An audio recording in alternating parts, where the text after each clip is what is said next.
orthopédagogue cette année. Ah non, je suis gênée, je suis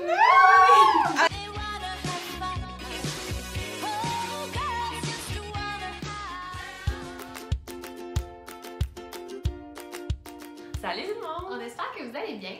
Alors aujourd'hui, on est vraiment contents parce que pour notre vidéo de Qui se cache derrière, On reçoit une orthopédagogue hors pair. oui, Wow. qu'on aime beaucoup. Oui. Marie-Philippe! Bon ben, pour ceux qui ne me connaissent pas autant que mes deux anciennes collègues qui Oui. me connaissent très bien, moi je suis orthopédagogue à Montréal cette année, mais j'ai fait un bac en adaptation scolaire et sociale à l'Université de Sherbrooke. Donc j'ai travaillé en adapt avant à votre école l'année dernière, entre autres. On s'ennuie. Puis là, cette année, je suis dans une super école à Montréal. Puis je m'occupe du premier cycle et du troisième cycle en orthopédagogie. Alors, la prochaine question, pour ceux et celles qui savent peut-être pas c'est quoi une orthopédagogue, est-ce que tu pourrais nous dire en quoi ça consiste ton travail? Oui. Donc, je sais qu'en France, par exemple, ce métier-là n'existe pas. Donc, orthopédagogue, c'est souvent, on peut confondre ça avec orthophoniste.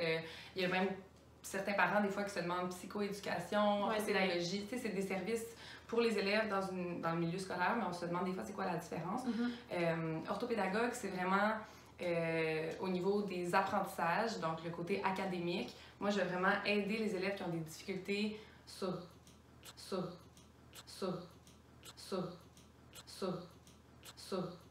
le plan scolaire. Là. Donc, ça peut être en français, en mathématiques. Je peux aider aussi au niveau de l'organisation, des stratégies. Mais je ne m'occuperai pas vraiment du comportement. C'est pas moi non plus qui va s'occuper. Orthophoniste, en fait, c'est plus ce qui a trait au langage oral, aussi à l'écrit, aussi pour la lecture. Mais moi, je ne vais pas vraiment travailler le langage oral, un petit peu, mais je suis moins spécialiste là, que les orthophonistes. Donc, je peux travailler avec les petits comme avec les grands au niveau de tout ce qui est apprentissage. Mais je veux juste savoir, est-ce que tu peux poser certains diagnostics, par exemple? Non. Non, ok. En fait, je peux faire des évaluations, mais ça va être des évaluations orthopédagogiques, ce ne sera pas des évaluations avec un diagnostic. Ça va être les psychologues, neuropsychologues, orthophonistes aussi peuvent faire des évaluations pour ce qui est un trouble spécifique de la lecture, de l'écriture, mais les spécialistes comme ça vont se baser sur les observations de l'orthopédagogue et de l'enseignant. Oui, mais sauf que je peux pas faire de diagnostic. C'est sûr que des fois, on s'en doute pas mal, mais c'est pas nous qui a le dernier mot là-dessus. OK. Pour ceux qui voudraient être orthopédagogue comme toi, quel bac faut faire pour le devenir? Le bac, c'est le bac en adaptation scolaire. Moi, j'ai fait le bac en adapt à l'Université de Sherbrooke, mais il est offert partout. Puis il y a certaines personnes qui vont faire un bac au régulier, puis ils peuvent faire une maîtrise en orthopédagogie pour aller chercher les acquis qu'ils n'ont pas. Mais avec le bac en adapt, ça permet de l'être. Puis tu aurais pu enseigner au primaire, au secondaire, ou les deux, ou c'est avec pas ce bac-là? tous les bacs. Je sais qu'à l'UQAM, faut choisir un champ. Moi, avec le bac à l'Université de Sherbrooke, je peux enseigner et au primaire et au secondaire, mais à un moment donné, tu rentres comme dans une liste de champ primaire, champ secondaire, mais je pourrais changer. J'ai choisi le primaire, mais on peut faire adapte au secondaire, on peut faire de la francisation, on peut travailler, par exemple, en milieu carcéral aussi, pour enseigner. On peut aussi travailler dans des hôpitaux pour... en tout cas, il y a vraiment plusieurs... je savais pas. Moi non plus, je savais pas, on apprend plein de choses. Wow. Oui, mais le milieu scolaire, moi, c'est mon préféré. Oui. Tu pourrais travailler aux adultes aussi? Oui, je peux travailler aux adultes. Tu as raison. Mais je sais pas, Oui, à l'école des adultes, je peux travailler aussi. Des millions de choses. C'est sûr que bon, l'adaptation scolaire, ça touche plein de choses, mais oui, l'école des adultes, la formation par exemple, il y a des élèves au secondaire qui ont un... laisser faire, c'est ça? Oui, exactement. Des élèves qui vont prendre un chemin un peu particulier. C'est plus difficile au secondaire, comme les programmes FMS, FPT. Ça, c'est la formation des métiers spécialisés ou préparatoires au travail. Donc, il y a comme plusieurs c'est varié. Avenue. Oui. Une question que plusieurs personnes se posent, probablement. En tout cas, moi, je me la posais avant de connaître des orthopédagogues. Oui. Que se passe-t-il dans un bureau d'orthopédagogie? Parce que c'est mystérieux. On sait qu'ils prennent les élèves, mais on ne sait pas toujours qu'est-ce qui se passe.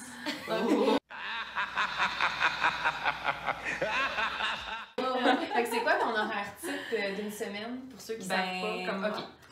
Une orthopédagogue, en fait, c'est souvent en action avec les élèves. Moi, j'ai très peu de périodes libres dans mes journées. C'est mon choix, mais dans le fond, moi, je prends souvent le plus de temps que je peux avoir avec les élèves, le mieux c'est. Donc, donc, j'ai, dans le fond, moi, 1, 2, 3, 4, minimum 5 périodes avec les élèves. Mais sur l'heure du dîner, j'ai souvent des rencontres avec les autres profs. Votre orthopédagogue à l'école, je suis sûre que c'est pareil. Là, dans le fond, souvent pour les plans d'intervention, avec les parents ou des rencontres pour avoir des objectifs qui vont dans la même direction avec les enseignants, mais c'est important de communiquer souvent. Donc, de faire des suivis avec eux, soit sur l'heure du midi ou par écrit, ça me prend du temps dans une journée. Je prends beaucoup de notes aussi. Je fais de la planif pour mes prochaines rencontres avec les élèves. Puis quand tu reçois les élèves, est-ce que c'est ils apportent, exemple, leur cahier de classe ou toi, tu vas plus travailler d'autres types d'activités? Ça dépend. Il y a des élèves, ça dépend aussi des enseignants avec qui je travaille. Moi, mon but, c'est vraiment de m'accommoder le plus aux enseignants pour que eux, ça soit facilitant. Donc, moi, ce que je préfère, c'est quand on me donne un objectif à long terme, puis là, j'ai des rencontres que je peux préparer, par exemple, les stratégies de lecture ou même ça peut être en écriture, en mathématiques, résolution de problèmes. Mais là, on me dit, OK, ces élèves-là, ils ont vraiment de la difficulté avec ça. Parfait. Fait que là, moi, je sais que je les vois 2 fois semaine, pendant 4 semaines, par exemple, ou 5 semaines. Qu'est-ce qu'on va faire? Comment je vais m'y prendre? Fait que je peux faire une planif à long terme. C'est moi qui prépare tout. Ça, j'aime beaucoup ça. Par contre, des fois, c'est des besoins un peu plus ponctuels. L'enseignant va dire, ah, cette semaine, pourrais-tu prendre tel élève pour le pratiquer le code de correction? Il va amener sa dictée. OK. Fait que là, je vais m'adapter avec le matériel de l'élève. Des fois, je vais aussi... Il faut quand même que tu sois flexible. Ça fait rire les oiseaux, ça fait chanter les abeilles, ça chasse. Puis des fois, je vais en classe aussi, parce que je trouve que c'est bien de voir ce que je pratique avec les élèves, est-ce qu'ils sont capables de le transférer en classe. Donc, j'aime ça aussi, aller en classe, faire du soutien, pour voir vraiment dans le quotidien comment ça fonctionne, est-ce qu'ils sont capables de réappliquer ce que je leur enseigne. OK. Wow! T'es occupée dans notre T'es très occupée. Oui, c'est le fun, j'aime ça. Donc, oui, on aimerait savoir aussi, c'est quoi, qu'est-ce que tu aimes le plus dans ton métier d'orthopédagogue? Oui. OK, ben c'est difficile parce qu'il y a beaucoup de choses que j'aime beaucoup. Oui, c'est ça. Ben, moi, en fait, il faut savoir, puis toi, tu le sais, parce qu'en fait, Alexandra, c'est ma sœur. Ça. Depuis que je suis jeune... Presque ça. Presque ça. Oui. Depuis que je suis jeune, j'ai vraiment comme un faible pour les élèves en difficulté. Oui, c'est vrai. Je suis comme... Ça vient tellement me chercher, là. C'est fou. Parce que moi, j'ai fait un bac au régulier. Hein. Avant, j'ai fait 2 ans au bac au régulier en enseignement primaire, là, régulier. Puis j'ai changé pour la date parce que mon cœur fondait, là, vraiment, littéralement. Tout le temps été comme ça, c'est vrai. Genre, c'est fou. Fait que ce que j'aime le plus, c'est tout le temps ceux qui sont comme, ils prennent la patte un peu. Tu sais, je les amène dans mon bureau, puis je veux vraiment, comme, je te dis, là, tu peux faire un violon. Non, mais sérieusement, le plus beau, c'est quand c'est vraiment cheesy, là, mais de leur redonner confiance en eux. Parce que moi, je veux vraiment qu'ils se sentent bien, je veux vraiment qu'ils soient heureux. Ils ont tellement de potentiel, puis des fois, c'est difficile sur le plan académique, mais ils ont tellement d'autres belles forces qu'il faut qu'on leur dise. Puis je sais que leurs enseignants leur disent aussi, là, leurs enseignants sont merveilleux, vous aussi, vous leur dites à vos élèves en difficulté. Mais des fois, d'avoir comme encore quelqu'un qui va le répéter et qui va les aider à allumer, même pour qu'ils vivent des réussites, ben c'est ça que je veux. Mais qu'il y a une proximité juste parce que des fois avec 24, c'est difficile d'avoir la même proximité en sous-groupe. Ça prend plus de temps, donc à la fin de l'année, vous avez un lien très fort avec vos élèves, mais c'est sûr qu'en sous-groupe, ben, il y a comme une autre dynamique qui Donc, je pense que c'est ça que j'aime le plus. Ça, puis qu'il n'y a pas de correction. Ça, c'est vrai qu'en ce moment... Et je m'en passerai. On s'en passerait. Ça, c'est vrai. Parce qu'on est en fin d'étape en ce moment. Faut que j'aille corriger. Bye! Sont là pour le prouver. On a parlé de ce que tu aimais le plus, mais est-ce qu'il y a des défis ou des choses que tu trouves un peu plus difficiles au quotidien de ton métier? Bien, je pense que c'est sûr, là, comme dans n'importe quel métier, il y a des points un peu moins positifs. Par exemple, moi, je suis quelqu'un qui a de la difficulté au niveau de l'organisation parfois. Là. Donc, moi, en tant qu'orthopédagogue, on est comme une personne ressource dans l'école. On est en communication avec les parents, les enseignants, la direction. Donc, je reçois tellement de courriels par jour. Puis ça, c'est mon point faible, là, de classer mes courriels, répondre à tout le monde dans des temps raisonnables. Puis c'est beaucoup de courriels dans lesquels il y a une demande. Donc, c'est sûr qu'il faut trouver du temps pour arrimer tout ça. Fait que ça, c'est peut-être quelque chose que je dois peut-être m'améliorer, je crois. Puis sinon, ben, ce que je trouvais difficile au début, mais là, ça va mieux. Auparavant, dans mes débuts, c'était de connaître bien la progression des apprentissages. Là, j'ai fait ça de même, là, mais c'est parce que c'est comme la progression des apprentissages, c'est comme une ligne du temps de l'apprentissage. De savoir en première année qu'est-ce qui est censé être acquis, deuxième année, qu'est-ce qu'ils sont censés savoir, mais qu'est-ce qu'on laisse à la troisième année, ils sont censés être rendus où. Tu sais, quand on commence, si tu n'as jamais enseigné en quatrième année, puis qu'on dit d'aider les élèves, OK, mais ils sont censés être rendus où? C'est pas tant full précis dans c'est ça.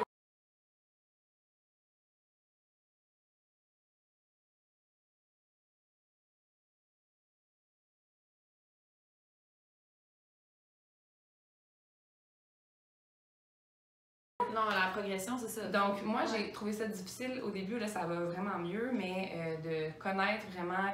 Puis, encore, j'apprends, là, c'est pas non plus acquis à 100%, mais j'ai sincèrement beaucoup fouillé dans la progression des apprentissages pour être sûre et valider. Puis sinon, ben, varier les activités, des fois, hein, ça a l'air niaiseux, mais je veux pas refaire tout le temps les mêmes choses. J'essaie de trouver des nouvelles activités, puis quand je vois des élèves 2 fois par semaine pour travailler la même chose pendant plusieurs semaines, faut connaître l'originalité. Mais même chose pour vous, là, à un moment donné. Oui, c'est ça. Oui, c'est vrai. Mais c'est juste que toi, t'en vois comme à chaque période. C'est aussi maths, français. Tu sais, nous, dès qu'on fait une autre matière, c'est comme... Des fois, des projets, toi, c'est parce que ce soit pas trop long aussi. C'est ça. C'est comme, OK, des petites activités courtes, par exemple, avec les petits en première année. Il faut pas que ça dure trop longtemps. Il faut que ça travaille tout le temps la lecture des syllabes, des sons. À un moment donné, tu sais, trouver des façons différentes de travailler ça. Faut que tu fasses preuve de faire des recherches. Parlant des occupations, tu es vraiment motivée par ton métier d'orthopédagogue, tu as même parti son entreprise. Oui! Peux-tu nous en parler? Ben là, c'est pas... arrête! Non, mais je suis quand même fière, là. Dans le fond, moi, quand j'étais aux études, je faisais beaucoup de tutorat d'aide aux devoirs, là. En fait, l'aide aux devoirs, ça le dit dans le mot, là, c'est on aide les élèves avec leurs devoirs. Puis le tutorat, c'est quand tu amènes comme étudiant ou comme enseignant du travail à faire avec un élève qui a une difficulté X, donc pour vraiment l'aider à s'améliorer. Donc moi, j'ai beaucoup fait de tutorat là, quand j'étais aux études, puis même après les études, j'ai continué à en faire, puis à un moment donné, j'avais beaucoup de demandes, donc j'ai engagé des étudiantes pour aller chez les clients pour moi parce que je ne pouvais pas y aller avec mon aide et tout.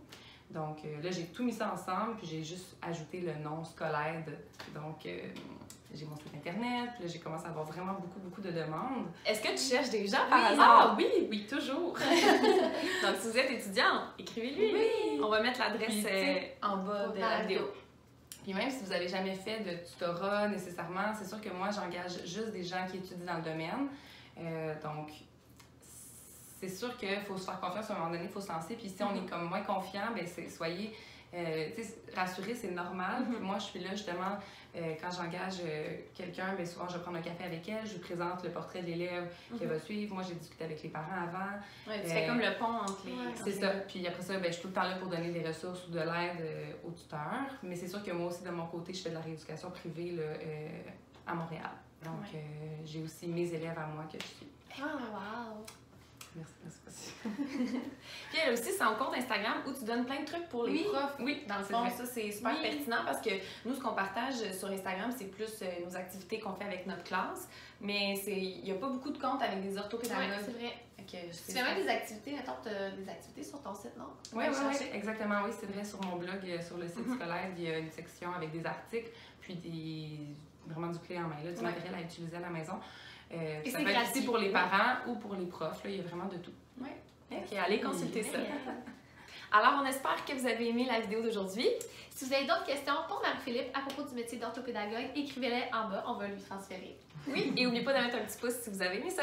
On se retrouve la semaine prochaine. Bye!